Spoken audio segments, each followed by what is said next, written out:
Hey everyone, today I'm going to walk you through how I added authentication and single sign-on to an Open WebUI instance using Descope.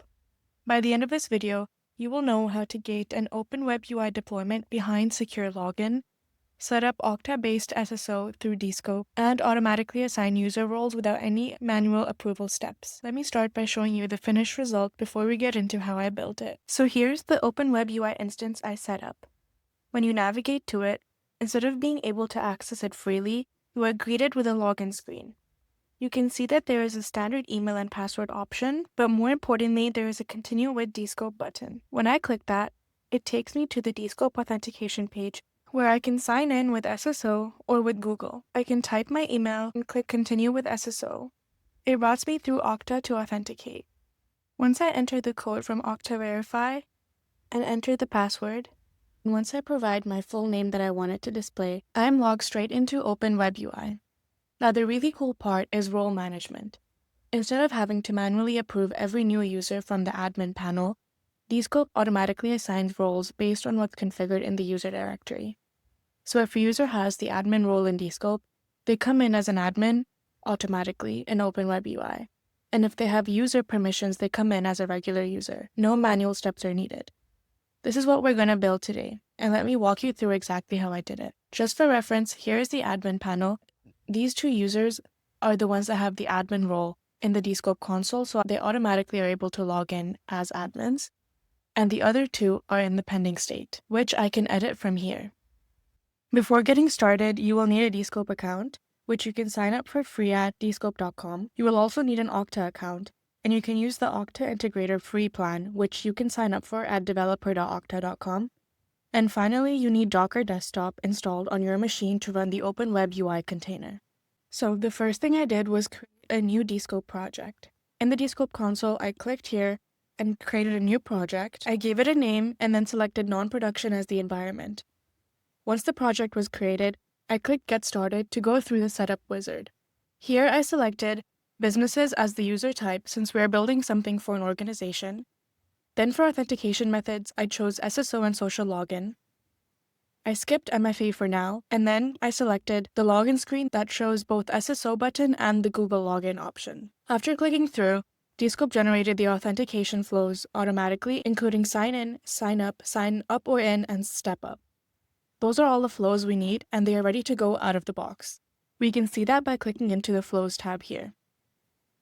Next, I went into my Okta Integrator account to create the Descope app integration.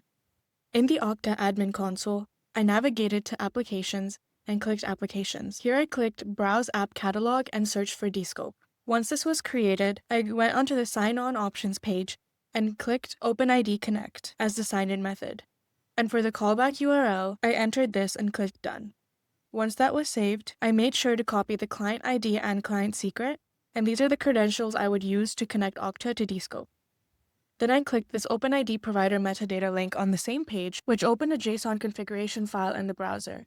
From there, I copied the issuer, authorization endpoint, token endpoint, user info endpoint, and JWKS URI values. The last thing I did in Okta was go into the Assignments tab and click Assign, and click Assign to Groups, and Assign to Everybody. I've already done that, so it does not show up here for me.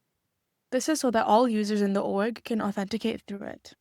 Now back in the Descope console, I went into Manage, clicked into the Tenants tab, and created a new tenant called Okta. In the tenant settings, I made sure to add my email domain to the allowed domains list so that when someone with that domain types their email on the login screen, Descope knows to route them through this Okta tenant for SSO. Then inside the tenant, I went into Authentication Methods, selected SSO, the authentication protocol was OIDC, and in the Account Settings section, I filled in the provider name as Okta, I passed in the client ID and secret that I copied from the admin dashboard, and the scopes, which were OpenID, profile, email, and set the grant type to authorization code. Lastly, in the connection settings, I filled in all the endpoint values I copied from the Okta metadata page, which we opened earlier in the browser, which was the issuer, the authorization endpoint, token, user info, and JWK's endpoint. Then I made sure to click Save. This is everything for the Descope console setup right now. Now for the Open WebUI side. I opened Terminal and created a project folder and created a docker compose.yml file inside it. The first version of this file is pretty simple. It just pulls the Open WebUI image, maps port 3000 on my machine to port 8080 in the container, and sets up a volume for persistent data. I ran Docker compose up and waited for it to start, and then navigated to localhost 3000 in my browser. On first launch, it asks you to create an admin account.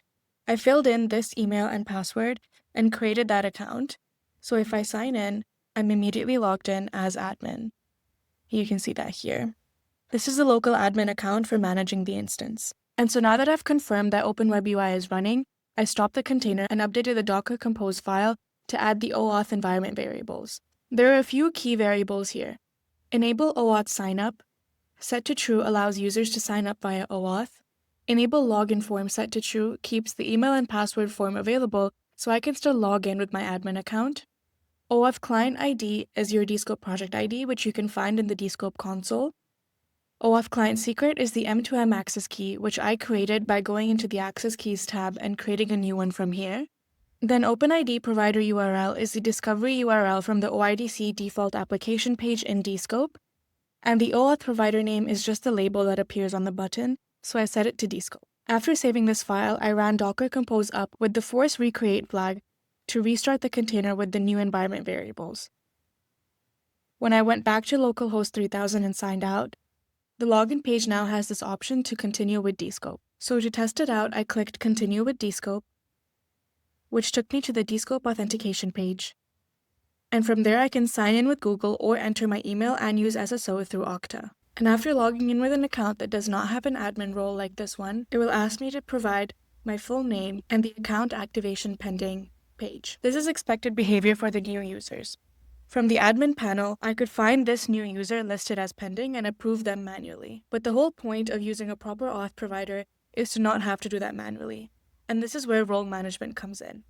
So, to make role management automatic, I first went to authorization in the Descope console and clicked on role-based access control. I created two new roles, OWUI user and OWUI admin. These are the role names that will map to the admin and user roles in Open WebUI. Then I went to federated apps and clicked the OIDC default application, and in the supported claims section, I made sure to add roles and save the app.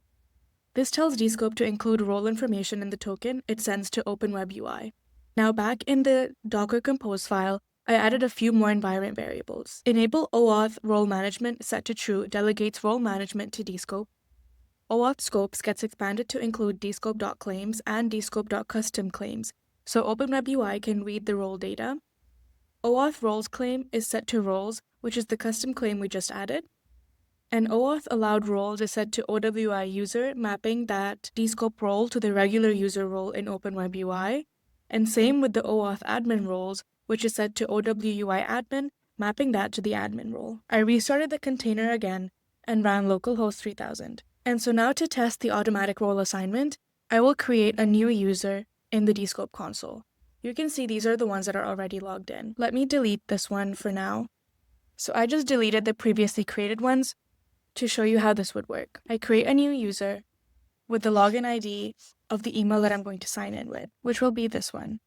I'm going to assign them the OWI admin role under the Okta tenant, and I will name this Kashvi account 2, just so it can be clear in the admin panel. We can unselect send an invitation to users and click create. So now if I were to open localhost 3000, and I click continue with Descope, and sign in with that account that I gave the admin role to in the Descope console, I should be automatically logged in. And as you can see here, I have access to the admin role. And this was with no manual approval needed. This is the role management working exactly as intended through OAuth claims. The last thing that's worth noting is that Open WebUI also gives you granular permission controls for your regular users. In the admin panel, under the group section, you will find a default permissions area where you can toggle with things like chat controls, file uploads, chat deletion, chat editing, and temporary chats on or off for users with the standard user role. You can also create custom groups with their own permission sets if you need more granular control. And that's everything. To recap what we covered, we set up a Descope project with SSO and social login flows, connected it to an Okta Integrator account using OpenID Connect, deployed Open WebUI with Docker and wired it up to Descope as the OAuth provider, and then configured automatic role management so the users get the right access level in the moment they sign in without needing any manual intervention. If you want to go deeper on any of this, the full blog post this video is based on is linked below, and so are the other Descope docs, as well as a link to the Descope website to sign up for a free account if you would like to test something out yourself. Thanks for watching.